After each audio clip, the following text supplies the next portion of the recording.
Swagger on point when I step in. Signs in the air for the gang that you're repping. Don't get brave when I'm stepping in the rave. If you show man love, everything's okay. So looking for a lively rave to have fun in. If there ain't girls in the place, we ain't coming. Middle finger up to the Jake, stepping in with the gang. Please tell the police they can't come in. Show me a salute, that's gang. Pure love for the crew, that's gang. Don't chat shit if you ain't gonna bang. Just show man a sign if you're down for the gang. Show me a salute, that's gang. Pure love for the crew, that's gang. Don't chat shit if you ain't gonna bang. Just show man a sign if you're down for the gang.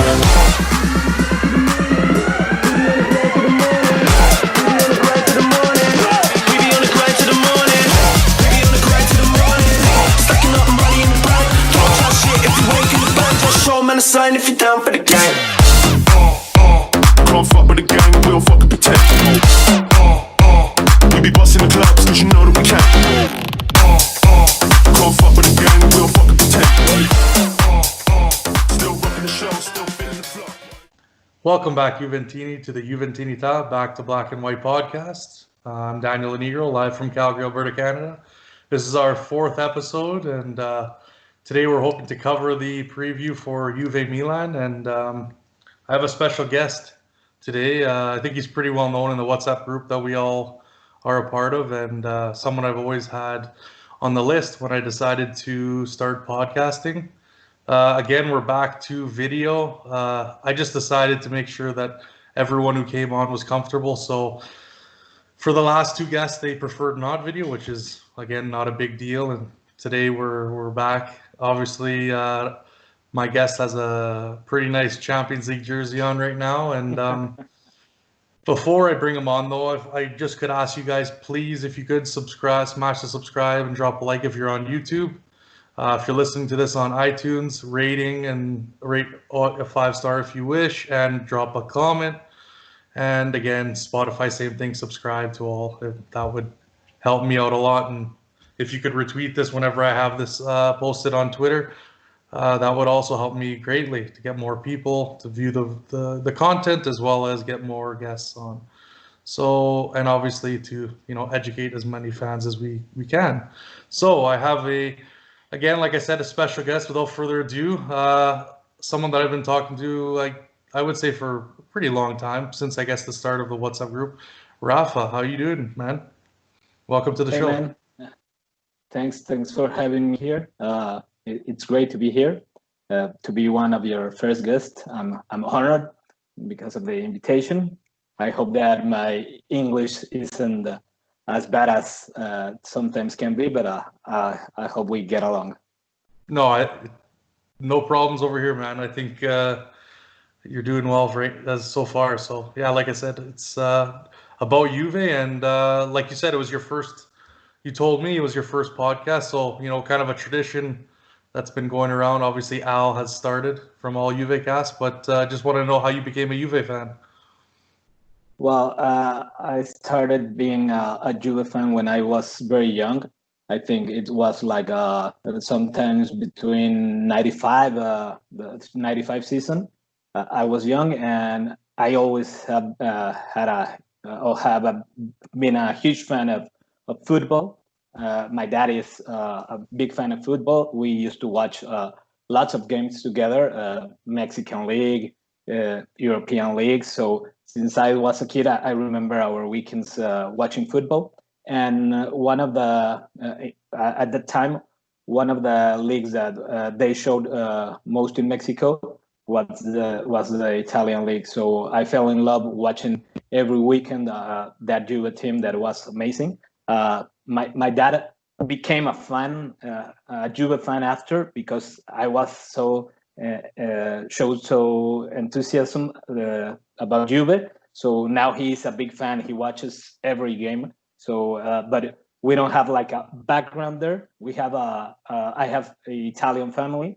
My mom has from my mother's side. We have family at Verona, at the Veneto, but they don't cheer Juve, obviously. I think most of them hate Juve, but I became a Juve fan, and I've been since that years. So here we are. Yeah, and I'm guessing since you're from Monterrey, are you a Monterrey fan or not really? Are you? No, not really. I've been living here in Monterrey for 10 years now, but I'm from the center of Mexico, the state Guanajuato. I'm a fan of a team called León. It's a Okay. pretty cool team, and I've been living here for like 10 years now. And I don't like Monterrey. I don't like Monterrey teams at all. But their fans are pretty cool, pretty tight fans. They love their teams. Yeah, and speaking of your last name, that's something actually before I forgot to ask you. I was going to say your last name sounds very Italian. So, and you said Verona as well, which is coincidentally I have my mom's cousin is there. His family lives there, but they're a bunch of Lazio fans, so they're not really Verona fans. But yeah, I know what you mean. Getting it's pretty cordial though, I would say, between them and me, being a Juve fan, but. Usually they make us look bad, the Lazio fans. Well, at least this year, it seems like they've been getting the upper hand, and we have no answer for them. So hopefully that doesn't stick into the rest of this. Obviously, this restart. Hopefully we can get the upper hand and lift the Scudetto this year. But so we'll just get into. Oh yeah, well there we go. A positive fan. I'm usually the negative guy, so Yeah. it's good to always have someone who balances you out. I know, but this season I choose to be a positive fan, so I'm trying to keep it that way. There we go. So just some news quickly. I know this is the preview, but just some important things to touch on. The Champions League, they were not sure whether they were going to play obviously in one area or another. I believe it's been confirmed that Lisbon is going to be hosting the last 8, so the next round obviously, and then Juve is confirmed to play at home to Lyon, which is nice, I guess. At least they'll be able to play in our home stadium as they got to play in theirs. Kind of, what are your thoughts on that? And obviously the Champions League going to be in August. That's going to be something interesting, something different, and hopefully the season will be done by then. Yeah, that's really weird having Champions League in August, but it's gonna be fun having football at that times. I think it's pretty cool that they decided to play the next games at Lisbon, because they have been coping very well with all this COVID situation. So I think UEFA has to think first in the health of the players, and all the team personnel. So I think it's a great thing. I think they can have a better control of the teams, players, managers if they all are there, instead of having each team at each city and traveling a lot and all that stuff. I think it's better to have them there. It's pretty cool that our team gets to play the second leg against Lyon at home. Without the fans, it's not going to be the same, but let's hope they have that mentality they showed against Inter, where I think that was one of the best games that we've seen this season. Yeah, exactly, and we'll get into that later. Actually, speaking of COVID, I just wanted to say, obviously you're a doctor. I know you were telling me before that you weren't necessarily dealing with the COVID patients, but it's always nice to appreciate kind of what you guys do on a daily basis, what you guys have to go through. And so I just wanted to say a thank you to you, and obviously to all the frontline workers that are facing such tough times. And like I was telling you earlier, it looks like in Italy, from what I've heard on a couple other podcasts, mainly Joe Rogan and others, that they're seeming to believe that the COVID is not completely gone, but they seem to not to be finding it that often. Like I said, I'm not a doctor, but it's good to hear that. It's good to hear good news. In Canada, the numbers are getting very, very small. They're starting to reopen, but again, we got to just be careful, but also hopefully we can restart our lives, restart Serie A, restart sports, and hopefully we can get back to the way it was, at least. So, yeah, thank you, Rafa. Yes, thank you, man. It has been a very weird year, and it's gonna be till the end of the year, or maybe until we get a vaccine. But we have to learn to live with these situations, and we have to start living our new normal. But let's hope sports shows how at first, and at least give us some fun and peace. And let's hope this all these deaths and all this bad shit that's happening everywhere slows down. Yeah, exactly. And I know they've been talking about what they want to do in terms of if there is one case. I know they've been discussed. Well, they've said that possibly the playoff is the next option, and then they'd go to this what is it called? An algorithm to kind of calculate the points at the for each team, and then see who gets relegated, who gets the Champions League spots, Europa League.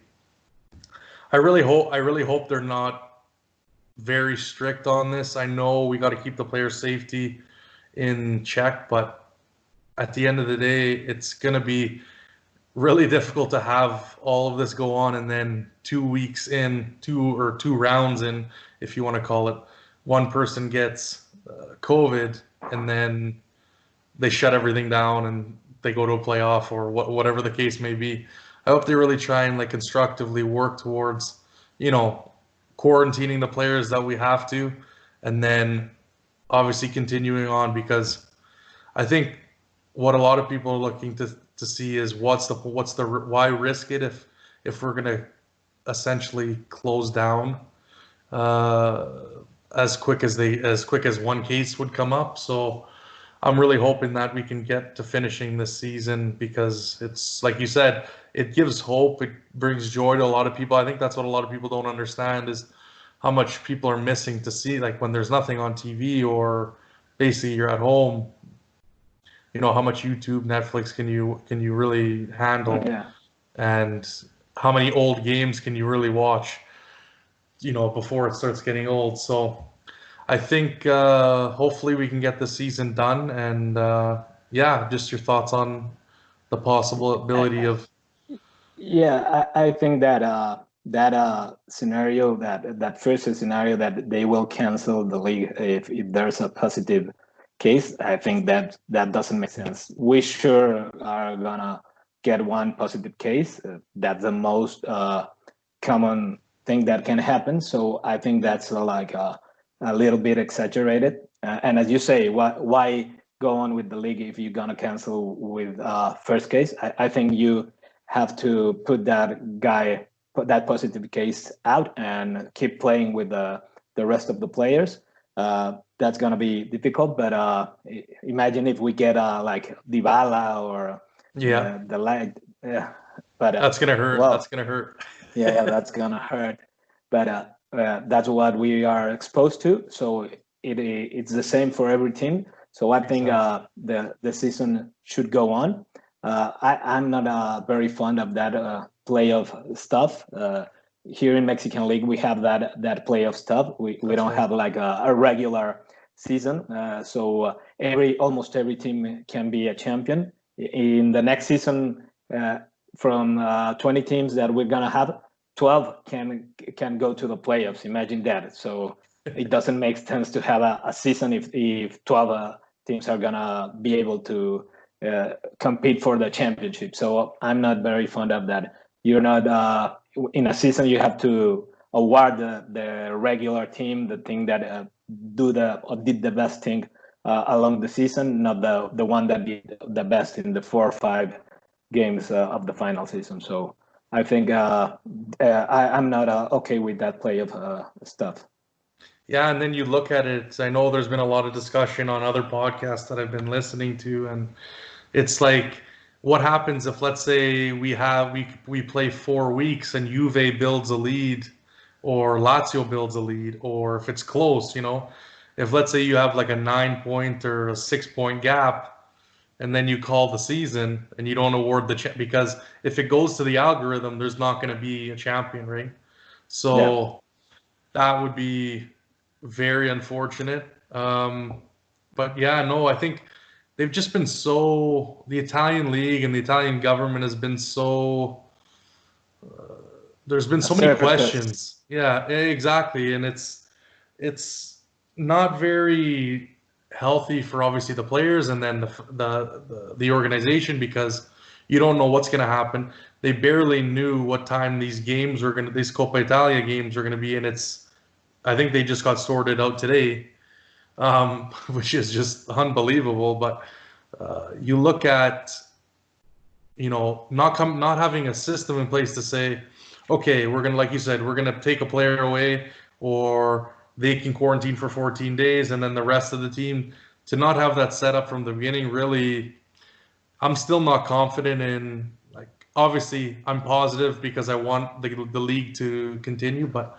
I'm really not confident in the Italian league being like, hey, there's one case or there's 5 cases of spread that we're gonna, and like you said, everyone's gonna be affected. So it's not like there's some advantage if Dybala goes down, or if Lautaro goes down, or whoever, right?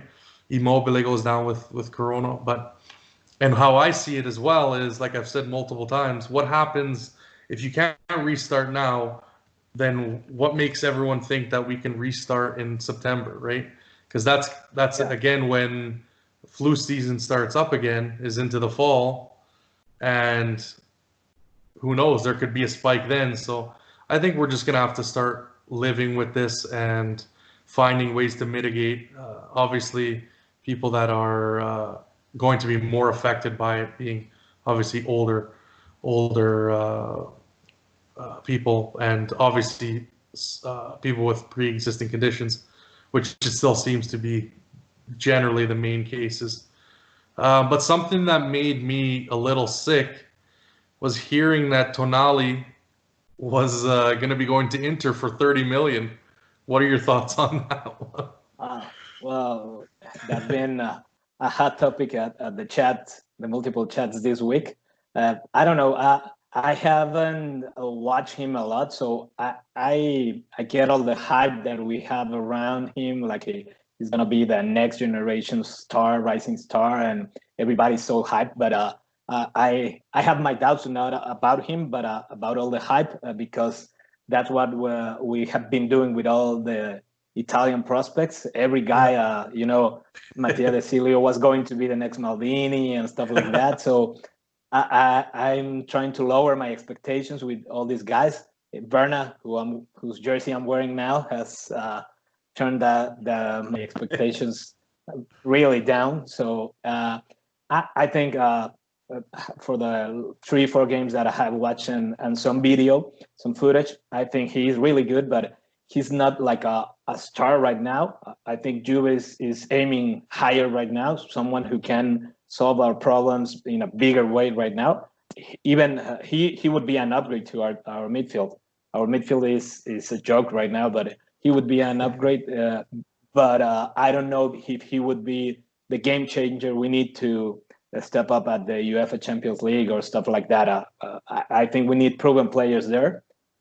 We don't know how being at the spotlight right now would affect him. How would he develop at a team that is playing like 3 times a week in Champions League, at the league? And if he has a bad game at Brescia, nobody says anything. If he gets a bad game at Juve, he will be trashed every day. So I think we have to be cautious there. No doubt he's a top talent. Every other guys who have watched him tell me every day that is the one we must have. But right now, I like other players that I think are a little more proven there. If we were talking about Italian prospects, I love Zaniolo, obviously. I love Castrovilli. Those guys, I think, are really great guys. And I think those two would upgrade our team too. But let's hope Tonali changes his mind. I think Paratici isn't aiming him so hard. So that's why he's choosing Inter too. If we are realistic, if Juve aimed for him, he would choose Juve. He would go to the upper hand. And also, I think that the midfield, Inter's midfield is a little more packed and more competition for him right now than the one that he would have here. Here, Khedira is on his way out. Rabiot probably is going. Pjanic too. So we only have Bentham left and Matuidi that is staying another year, but it doesn't make sense. I think that him choosing Inter is more of Juve not pushing enough, and that might be Paraticis and all the management plan. So if they think that it's better, I think I'll gonna wait. Which player are they going to bring or trying to bring? Right. Right. No, that's a good point. Actually, I never thought of it like that. But yeah, no, I think just for 30 mil, I think it's at that price point, we're kind of like that's a steal. Yeah. And like you said, there's been a lot of discussion lately on Twitter as well about was it really how much of an effect does Paratici really have, or was the brains more of the operation more of Marotta? And it's kind of showing on kind of some of the moves that we've been making and some of the non-moves, or obviously losing out to certain players. But no, I think yeah, I would love to have Zaniolo. I would love to have Zaniolo and Tonali and Castrovilli, but it's going to be tough with the obviously with COVID dropping the revenue and yeah. But yeah, no, we'll see what happens. Obviously, there's plenty of time. The transfer market, I believe, is going to start on September 1st from what's being discussed. So really, we have all the time in the world to discuss who's going to come. I'm not sure if you saw, but have you seen Dybala's Juve ad with Adidas? It's unbelievable. If you haven't checked it, definitely go. I haven't. Definitely go on Instagram, or I'm pretty sure it's on all the platforms. But yeah, it's if you want to get hyped up for tomorrow, definitely go check out that video. It's pretty cool how they set it up. And that aired today. Yes, yeah, I think they just posted like all of the Juve, Adidas, everybody posted it. So it's I'm surprised no one posted it in the WhatsApp group. I'm surprised because once things flow, it hits that group instantly. So yeah, they've been worried more. They've been more worried about the Adidas shoes, the sneakers, right? Well, we will definitely get into that later on. We will definitely get into that. But something that was launched today was the. I'm not sure if you're a big gamer or not, but the PS5 is launched. And it's back to black and white. So Juve Sony sponsors a la 90s Sony mini disc, and that might be confirmed in the next couple of months. No, that would be awesome. But yeah, no, it's a beauty of a machine. Can't wait for it. But looks unbelievable the stuff they're doing with gaming these days. I watch it. I haven't always been a big gamer. Because I don't know, I think I don't have the abilities for that, and I always get frustrated. But I have right now I have an Xbox One, but like it's been unused for the last 6 months because I've been stumped with work and the kids and stuff like that. So, but I've heard great things about that new console. Maybe I can give it to me as an early birthday present. They showed go check it out. Like they showed the NBA 2K. Like obviously I know it's just a video, but like it was almost you were looking at a player face to face. It was crazy. It was crazy. So the technologies they're coming out with is unbelievable. But something that sure didn't surprise me was Balotelli acting the way as usual and getting kicked out of practice at Brescia. So basically confirming what Chiellini was talking about in his book. Did you have any thoughts on his book? I know it's been a little bit of time, but what were your thoughts about what Chiellini had to say? I don't know. I think. I don't think it was like a big deal, all the stuff he's saying there. It's not like we wouldn't imagine that would be real. but I think he should have waited until he wasn't playing anymore. He should. I think all these players that release like their autobiographies when they are still playing, it doesn't make sense to me because man, you haven't finished what you've been doing. So wait, Icardi published one like 2 years ago, 2 or 3 years ago. He was like 25, man. What can you say in a biography there? So I think he should have waited. The timing wasn't the ideal, but I don't. I think everybody was making a big deal about it. Yeah, I don't think that's stuff that wouldn't go out in the future. And we all know Balotelli, Melo are difficult players, and a lot of people have said that before. So it's not like a surprise. He's not telling that Dybala is a bad player or stuff like that. Nah, I don't think that's a big deal. I haven't read it. Hope I read it soon, but I think I almost read it because of all the comments I've read on the internet. Yeah, I definitely want to find. I can't seem to have found it online, but I think I'm going to check his Instagram and definitely pick up a copy because I really need to see kind of how accurate the translations were. And obviously, there were only excerpts, I believe. So maybe those were the only juicy parts. But someone who's always really is the king of criticism seems to be praised the most. Yeah. And the man that I'm talking about is Sami Khedira. Now, Sarri apparently just recently said he's the player of extraordinary reliability and human and football intelligence.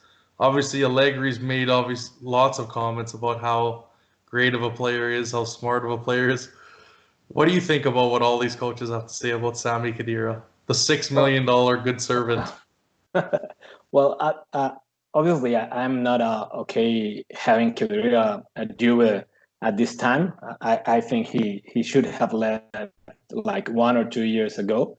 But I think they're right. He always has been a really intelligent guy. The guy, if you look at the games, he's always there. That's why he misses all those hitters because he usually is where he should be. But his fitness, man, he doesn't run a lot. He doesn't go back. So I think he's not the player. Maybe he can be a good backup player, but not for the first lineup.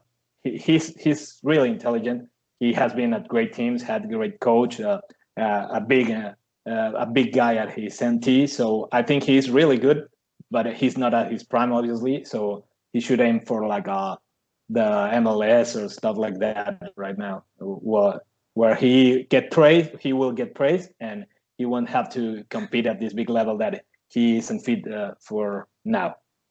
Yeah, I don't understand. I guess the coaches aren't really looking when he forgets to mark a man and he goes and they go into the box and score. I don't know. I'm guessing the coaches are missing those moments because I've seen them on multiple occasions where he's just like doesn't have the legs, doesn't have the care, and just lets the guy run back, open into our own box, and it's like, well, I'm not making this shit up. So, but yeah.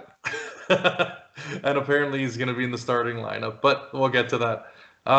Marco Storari, another piece of news. Looks like he's going to be an addition to the club management, so that's nice. He's coming back to the club.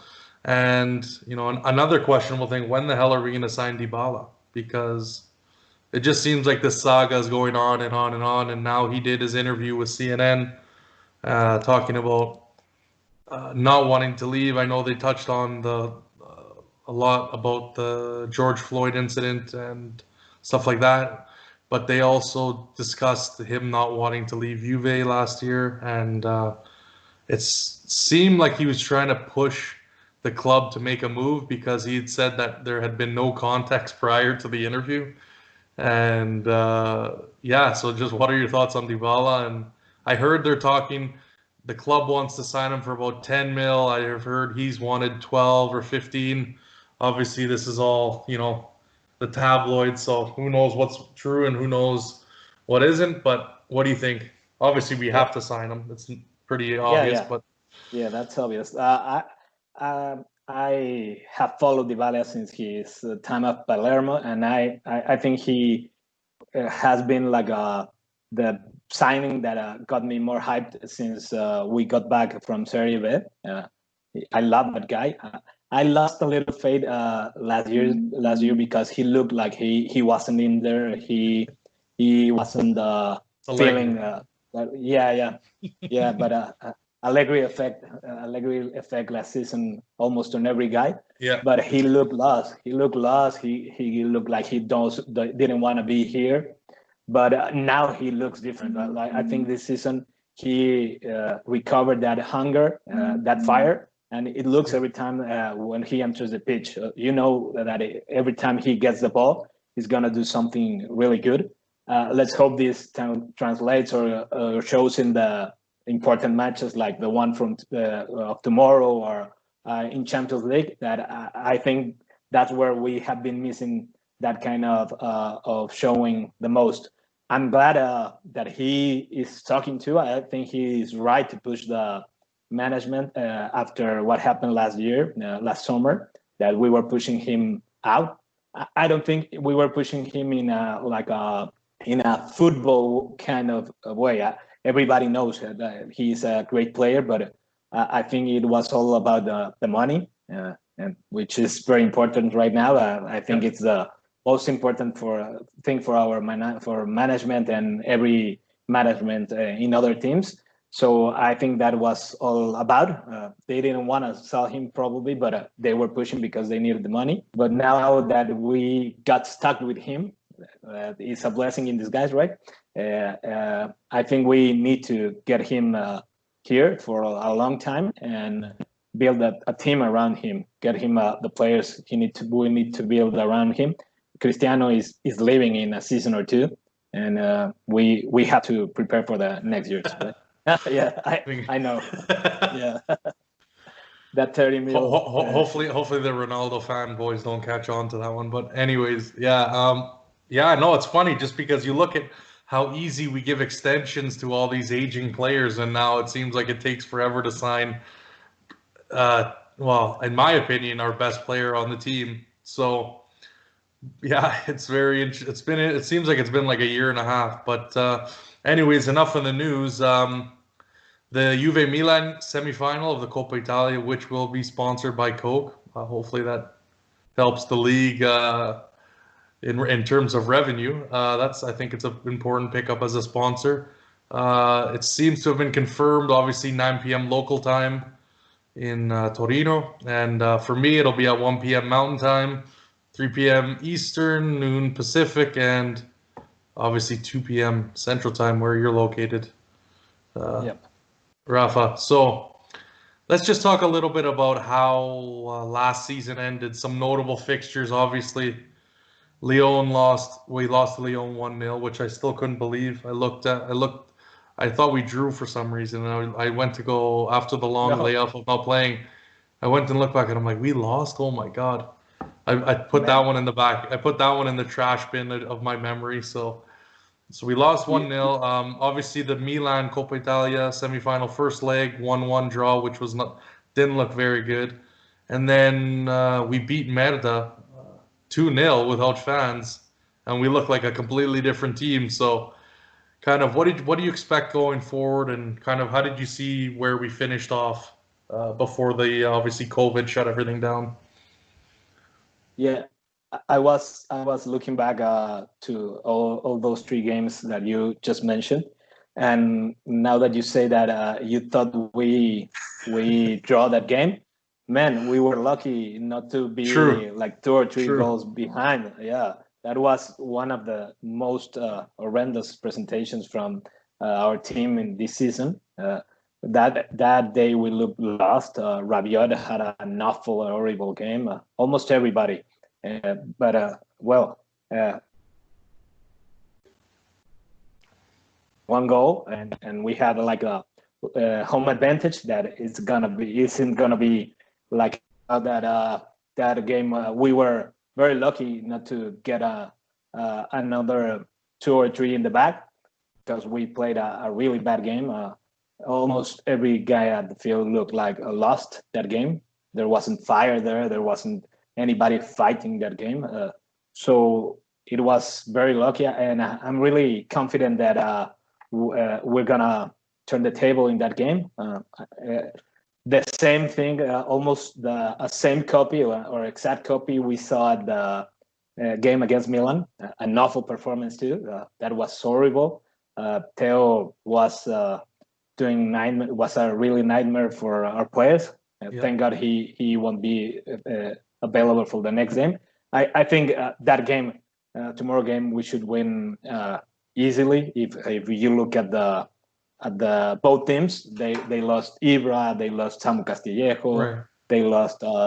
they lost Theo, which probably are their most regular players, their best players. So I think we should be fine there. I think all this COVID situation may have helped Sarri to rethink and to watch. I hope he watched a lot of tape about what we're doing wrong, because there's a lot of things that he needs to get fixed. But I hope he's doing it right now. And the thing right now is that we don't know what team we're going to see tomorrow. We can watch like a very first half, like we saw against Napoli at the first round, or a disheartening team like both games against Milan or Lyon or most of the season. But I hope the lineup that we are planning to use, I think it's the best lineup that we can use at the moment. So I think we have all set to go to the final in an easy game. Obviously, Milan are gonna play part. Their midfield isn't as bad as we think, but I think we should win without any setbacks. Obviously, or probably a la Juve, like one last minute goal, or one goal with all our guys defending at the back. But let's see what happens. Well, before we get into predictions or anything like that, like you said, I think we were pretty lucky in that 1-1 game in the first leg of this semifinal, and I think it's who knows what we're gonna see. I was talking to Adal last podcast, and I think even in general for the season, I think it's gonna be very difficult. And like the first 3 games are gonna kind of see who's in shape, who's not, who gets injured, stuff like that, because at the end of the day, we don't know who's going to come out of the blocks sprinting and who's going to be coming out of the blocks crawling. So I think for us, it's kind of tough too, because you look at Sarri as a coach, and I kind of wanted to give him time at the beginning of this season, and it seems like he just gets very stubborn with his formation and kind of how he wants to play, and kind of having the players we have not being able to, having to put Cuadrado at right back and having to play the midfielders we have to. Obviously, some of the injuries I think are kind of a timing thing. You look at Chiellini, you look at Ramsey, you look at Higuain. I think a lot of it is being the layoff, and obviously guys that are nagged by injuries usually. So, but let's look at the formation. So looks like Juve is going to be going with the 4-3-3. Obviously Buffon in net, which is nice to see. Alexandro, De Ligt, Bonucci, Cuadrado, no surprise there. In the midfield, though, we're going to have Matuidi, Bentancur, and Khedira. Also, there's been news that it could be Pjanic, and maybe Pjanic is in the holding role. So I guess we're going to have to wait and see till tomorrow when the lineup comes up on screen. And for up front, Ronaldo, obviously Dybala in the false 9. And I think Costa's going to play up top or on the right side. So that'll be interesting. Obviously no Higuain, so they had to call up a youth player as a forward because we're lacking in that area. Yeah, and I'm amazed. You say Sarri has been a real stubborn, and we've known that for years. But probably what amazed me the most is that nobody can predict a a correct lineup, even if Sarri is that stubborn. We have been changing lineups a lot, and when we said this guy's gonna play, then Sarri changes that. Dybala's gonna start, Dybala doesn't start, and stuff like that. Yep. But let's see. I think the three up front are locked for the game tomorrow. The four at the back too, and the midfield obviously is our biggest question as all the last 2 seasons. Yep. I think Benta is going to be there. Probably Matuidi is the most probable, and I think Khedira or Pjanic are gonna probably dice there to see who is gonna start. I would like to see Pjanic there, get him like a boost of confidence there, like probably a last wake up call. Sarri has been saying this week a lot of things about him. He's a great player, but he can have like 4, 5, 6 games, terrible games. Probably all those come from fatigue and playing almost every game, but that should have been addressed by Sarri. He didn't, but he's now rest. He should come fresh. And let's see if he can give us those games that we saw at the start of the season, of the season where he was playing really good games.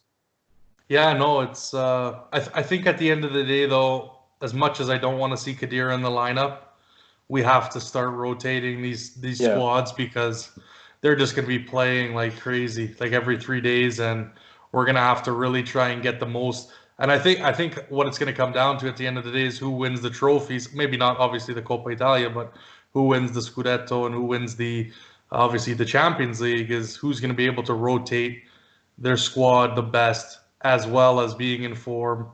And I think, we're going to have to play him at some point. As much as I don't want to see him on the field, in a game like this where if we look over at Milan's roster or lineup, they're thinking of doing a 4-2-3-1. I've also heard they might be doing a 4-3-2-1, so like the Christmas tree formation, where they're going to have Donnarumma and net, Calabria as left back, Romagnoli and Kjaer as the center backs, Conti on the right back, Benacer and Kessié as the 2 holding players, obviously Bonaventura on the left wing, Çalhanoğlu as the attacking mid, Paqueta on the right wing, and then Rebic, who's a center forward up top.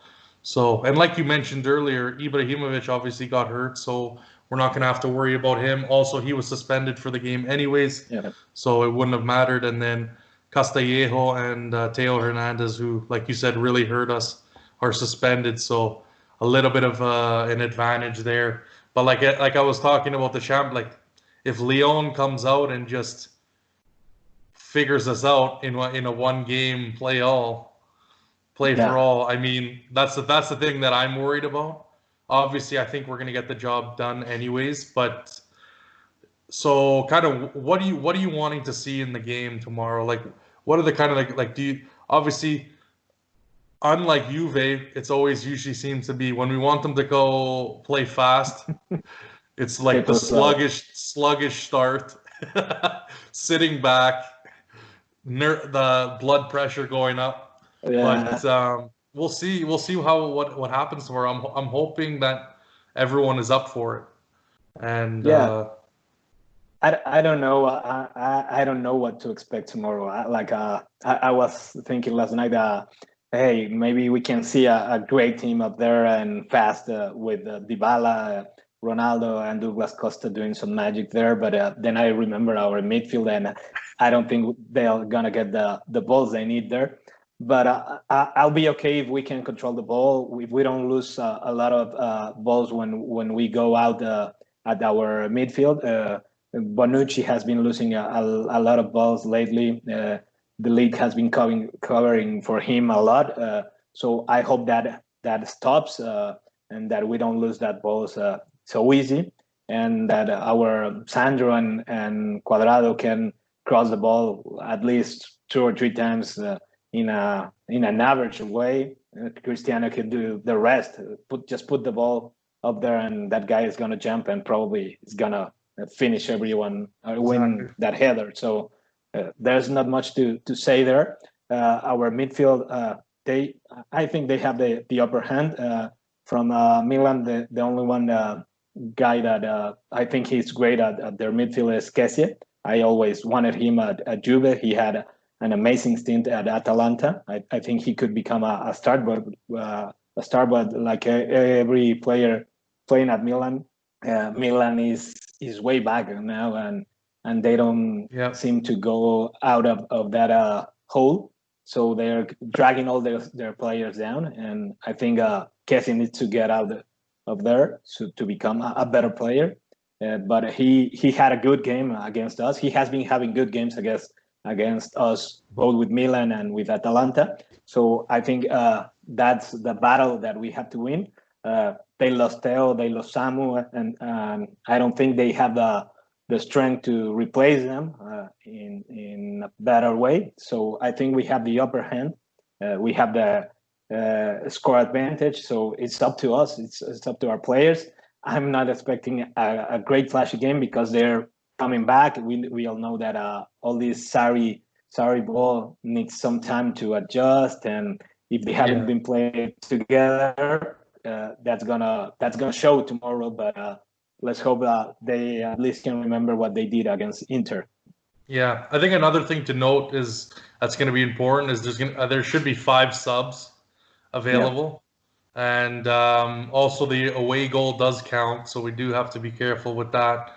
And obviously, if the game were to end in a 1-1, then it would go to penalty kicks. They've scrapped the extra time just to, for COVID, obviously COVID reasons, right? Yeah. Kind of less playing time and, to quicken the games. But yeah, there's been a lot of people that are saying it's going to go 1-1 and it's going to go to a PK. So, yeah, like you said, I have no idea. I mean, I'm hoping we can get the win tomorrow. Like, I really hope, and I think we will get the win tomorrow. But I think it's going to help us because the team is able to get on the roll as quick, the quickest. Obviously, we'll probably have 2 games before the rest of the league starts. Obviously, so if we could bang out 2 wins, get the train moving, and then just hopefully continue on with that and just win the rest of our games. And without getting more injuries. Exactly. Right? Because that's the one that worries me a lot, because we already have Ramsey, one of the kings of muscular issues, glass knee. not playing too much. Yeah. Also always worried about Douglas Costa starting the game, because it seems like every time that guy starts a game, he's gonna get injured. So that's one of the things that worries me a lot, because really he is a game changer too.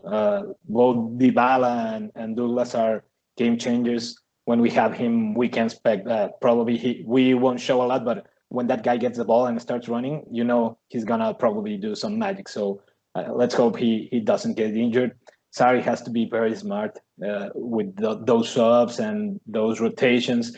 And that is the thing that worries me the most this season, because, as you said, Sarri is stubborn, and I don't think he's gonna change or rotate a lot. But let's hope he does. He should be using also our players from Primavera and stuff like that. But I don't think with the season as it is very tight, Lazio 1 point behind, I don't think he's gonna risk that a lot. So let's see what happens. Yeah, let's see what happens. So, okay, kind of prediction time. So what is your prediction, Rafa? If I'm being positive, I'm expecting like a 3-1 win. Yeah. Who scores? Kedira is scoring. Of course, he's gonna score. Cristiano and Dybala. I hope Dybala scores too. But that would be my favorite. I think we're gonna get a goal. Milan's gonna score a goal. But I think I'm confident that we can score like 2 or 3 goals easily tomorrow. And that would be my positive. If not, I think we're gonna go to suffer all the game like a 0-0 and go to penalty kicks, or like maybe, always. Yeah, or maybe a Cristiano scoring at the last minute in a counter or something like that. Yeah, so I'm gonna do something. They say reverse psychology. So every time I would pick a game, I would usually, well, especially the first part of the season, I would always pick us getting scored on all the time, and then they would play to like a 1-0 win or a 2-0 win, and it seemed like it would never work. And actually, Al was picking them correctly from all Juve casts. He was getting them like seemed like every other week he was picking the right score. So I'm going to stick positive. I think we're going to win. I think we're going to go to the final. I think it's going to be 2-0. And I think we're just going to come out and just blitz them and just put 2 goals away and then just like sit back for the rest of the game as always. So I think Dybala and Bentancur, I'm hoping to get the goals. And yeah, hopefully to be in the final. I think there's a prize of like 7 to 9 million has been speculated. So I mean that money right now would do, I mean, not incredible things, but that money helps nonetheless. So yeah, let's hope for that and and see what happens. It's gonna be interesting. I'm still holding my breath though. I'm still holding my breath. Yeah. Also, it has been a long time without a Juve game, so but probably everybody is excited. But It only if, takes one to go the other way. yeah. But if you have watched like all these Bundesliga games, those have been weird games. The players Yeah. look so static. It shows that they haven't played for a long time. That they haven't have like group sessions, training sessions. So let's hope tomorrow we can see a good team. But I'm not expecting and you have a Champions League winning presentation performance tomorrow like that. Yeah, who knows? It could be wild and just be like 4-3.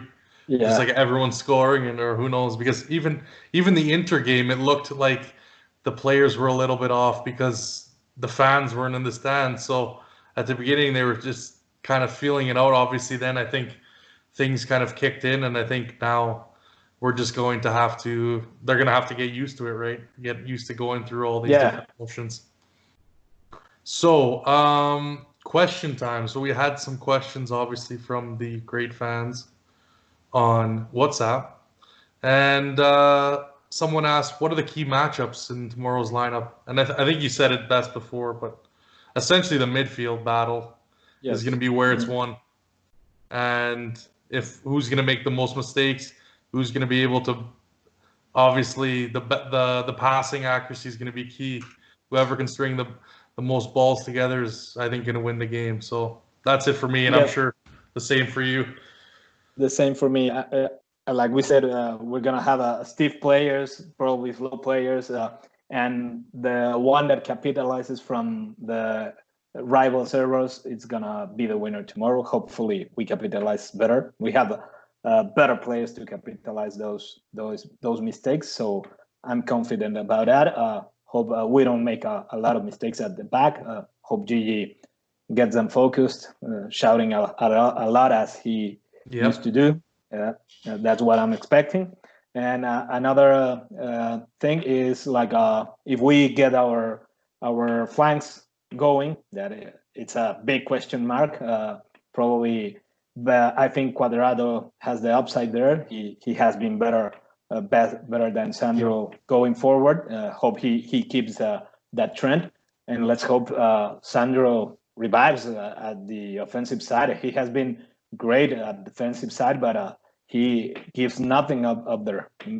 So let's hope he gets some nice crosses, some action there. Show us he is alive and that we have a great left back there, not just a one we are wanting to sell for Plus Valenza, right? Yeah, exactly. And I think now that he's had 2 months off after getting run into the ground, playing almost every game that we've had. Hopefully, maybe that is the rest that he needed, and we'll see a different Alexandro. How about Pjanic at Regista? Obviously, some people are saying if he's in the lineup tomorrow, should he be given another chance? And I think you kind of stated it earlier, but I think, let's see. I guess he's kind of on his last legs, if he goes or not. I think he's gonna be fresh, so he might surprise us. Like I said, he he can show the quality that he showed the first month and a half of this season. But I'd go with Benta at the back in front of the defenders, and probably Pjanic at the right side if Khedira isn't starting. But I think Sarri is going to choose Khedira and probably sub him with Pjanic, or sub Benta with Pjanic. Probably Benta is going to get a yellow card. That is the only thing that I think he needs to fix right away, because he gives them so easily. But sometimes those yellow cards are also because he gets outrun because he doesn't have any other help. So if we can fix that, and if he stops giving that yellow cards, he's gonna thrive, and I have no doubt that he's gonna be one of the greatest in the next years at his spot. And also he can play a lot of places, so that's really nice. Yeah, exactly. Kind of two-parted last question. Obviously, the first part, what did you think of the special merch for extraordinary fans that is supposed to be releasing tonight? And obviously, what do you think of the DNA football pack? Obviously, the Ultra Boosts that Adidas coming out with that are orange and black. Well, everybody seems to dislike those Adidas shoes. I really like them, man. I think they're nice shoes. If we knew that they were gonna make those sneakers with the colors of the third kit, we should know that that's gonna be orange, right? Obviously, that third kit is horrendous. It's one of the most horrible things I have seen lately. But I really like the sneakers. They're good looking. Maybe I will buy them. And the special merch, I have mixed feelings right there, because are they the shoes? What? Or is it the shoes? I don't know. Some people are saying maybe it's the shoes they're dropping tonight. Some people are saying no, it's a Socios t-shirt. I don't know. Everyone's confused. I don't think it's the shoes, because we've already seen that, right? Yeah, And I agree.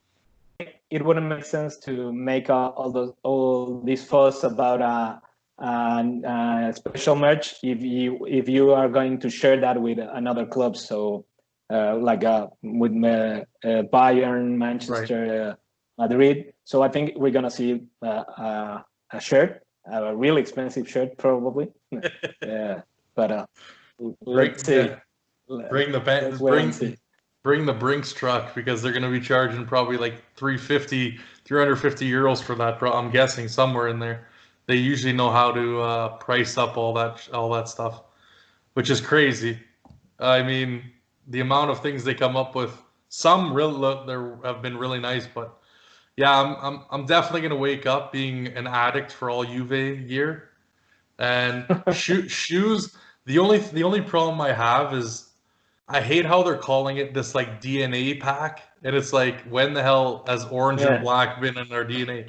And if you look at like the other ones, like the Real Madrid one or the Bayern or the Man U, they're kind of like, it makes sense, the coloring they chose. And then you look at the Arsenal and the Juve one, and it's just like, who was coming up with this stuff?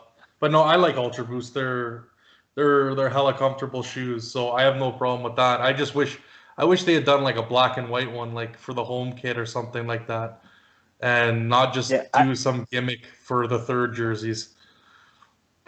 I even be okay with like a blue and yellow, or even a pink exactly. one. Exactly. Yeah, But they're I don't know. I'm not a fan. Adidas kills me sometimes with some of the stuff they've been doing. It's just like, why? Like, why? You look at the Real Madrid third jersey.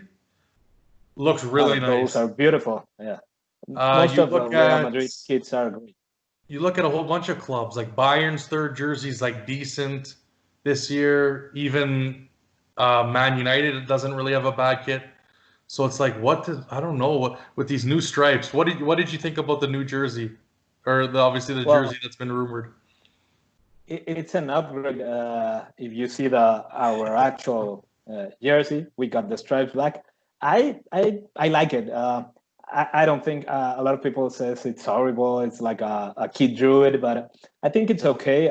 I'm okay with all these new stripes because everybody is complaining like why we don't have the stripes. Well, we're gonna go back to the Nike era where we always complain about just having the same stripes every season, the same design, just changing the white in the middle to the black in the middle, stuff like that. That wasn't I me. think That was never me. I can promise you that. I will go back but there gladly. yeah, I love those jerseys, but I think it's good to experiment or try to True. do something new. Not as much as the our actual jersey, but I'm okay with the new fuzz stripes that they are trying. I think it's gonna be good looking. The one that I'm not okay is the third jersey. That's horrible, horrible. Yeah, Yeah, I'm like not see, buying that.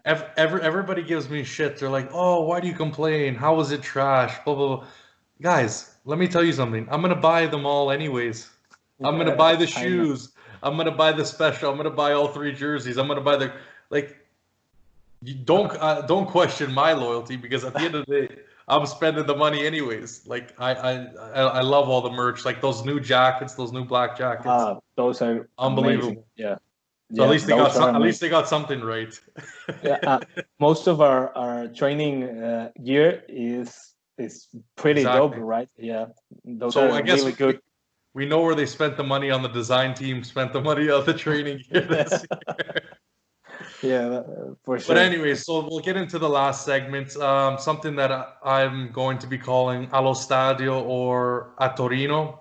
Basically, uh, going over your first time you went to obviously to Turin or to see Juve at the stadium, and yeah, just basically who they played, the atmosphere, whatever you can remember. Well, Get us, bring us I'm back to that nostalgia. I'm jinxed about that because I haven't been able to go to Torino. I haven't been at the stadium. I was planning to make like a 10th anniversary trip with my wife this year, but COVID Oh no. COVID changed that up. We wanted to go to Europe or something like that, and I was planning to visit the family and probably go into a game, but it couldn't be. I hope the things are better for next year. But I'm jinxed with that team, man, because one time I was at the United States and we're supposed to buy tickets for a Juve game, Yeah. and one of my mother-in-law told me that the game was like tomorrow. We Yeah. didn't buy the tickets, and then I put on the TV, and the game was showing already. So No. I was at the city with when the travels to the U.S., like the summers at the U.S. But we couldn't go to a game because we thought it was at the next day, so we lost that game. And also, Juve was supposed to come to Monterrey like Yeah, 3 or 4 years. Yeah. Yeah, 3 or 4 years ago. I had tickets for the two games, the best tickets you could get for that games. I spent a fortune because they were pretty expensive, and they canceled the games like 2 days before the game because I think they weren't selling the number of games that they were expecting. Oh, People really? here Oh, okay. people here in Monterrey is very weird. They can spend lots of money in their teams, but they really don't care a lot about international Friendlies. teams. Yeah, yeah, they don't care. They were saying that they would prefer to pay that kind of money for a game between both Monterrey teams, Oh, like okay. Tigres against Monterrey, than watching them against Juve and both teams playing against Juve. So I have my tickets. They're at home. Oh, yeah, that's right. I I forgot Tigres was in Monterrey as yeah, well. Yeah, that's I right. I Okay. I never use my tickets, so that's a must that I have to accomplish in the next 2 or 3 years if all these new normal or all these new travel rules let me. But I hope next year at the tops to the 22, I'll be there. I even contact Mauricio, so I'm planning to be there soon. Yeah, man, that seems so unfortunate. Like, wow, yeah, like COVID has been for a lot of people. I've been talking to a lot of people were going to the Champions League game. Was that the game you were thinking of going to, the Lyon game, or was it just in general? No, what's for the next season because we were planning to go like in October, Oh, November. okay. Damn. So Yeah, I yeah, gotta, I gotta throw some holy water on you or something to like get rid of the jinx. Yeah, that was crazy.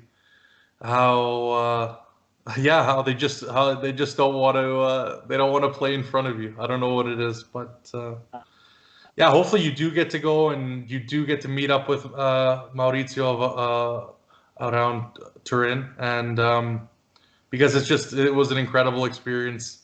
Obviously, you're gonna meet a whole bunch of Juve fans. The city's an amazing city.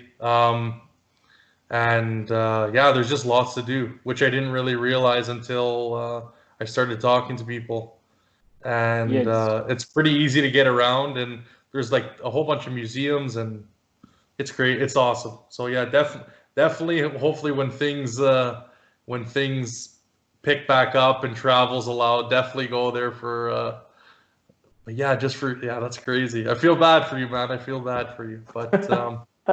oh, you almost didn't make it the one time you went. So Man, I remember your story, but you came honestly, through. You and, pe- delivered. and people give me shit for that. They're like, "Oh, well, why did you use Viagogo?" And I'm like, "I had no choice. Like, what did you want me to do?" Like, Yeah, I was like, I went from being like extremely pissed off that Juve still uses this damn site to being like, "Oh my God, I'm not gonna be able to see. I don't even know when I'm gonna be back here." And I still haven't been back to Italy since that trip, right? So. It's yeah, it was like it was a crazy experience, but thankfully it worked out. And like I said, I hope everyone can go to the stadium and meet a whole bunch of fans. Obviously, we're meeting on groups like this, but to hang out all in person and cheer for the same team and go to the stadium together and stuff like that, it's definitely a good time. And yeah. yeah, Rafa, I want to thank you for coming on. I'm definitely going to be looking to have you on in the future. Obviously, there's going to be so many games and previews and post matches that I'm just going to compile a list, and whoever can go on will go on, and we'll create a schedule. But yeah, no, it's thank you very much for coming on. I know you're busy, obviously being a doctor and stuff like that, but thank you for coming on the show. No, but thank you, man. I was glad to be here. That's my first podcast, so it was good it was with a friend like you, and I hope to be back soon. For sure, for sure. So just closing, guys. Obviously, you can reach me personally at Daniel Lenegro on Twitter and Instagram. I'm gonna try and start using my obviously my podcast channel, Twitter more often, just to kind of keep it more consistent. I kind of have a hard time going back and forth now, so I think I'm just gonna try and stick to one. Obviously, that's at Juventinita DAL on Twitter and Instagram. Thankfully, we've been be able to go onto YouTube, obviously, iTunes as well, and Spotify. All those links will be so put out in a tweet. Obviously, I'm gonna try and get this out tonight, just so you guys can hear it and right before the game. So keep your eyes out for that. And yeah, guys, I can't wait to see what happens tomorrow. Season's gonna be starting again. Let's just see. Let's go. Let's be positive. I'm not gonna be. I'm usually pessimistic, but let's go. Let's go cheer the boys on. And I'm definitely, obviously, like I said, I'll have another great Juve fan on tomorrow after the game. Stay tuned, and always, fino alla fine, forza Juventus. Ciao. Ciao.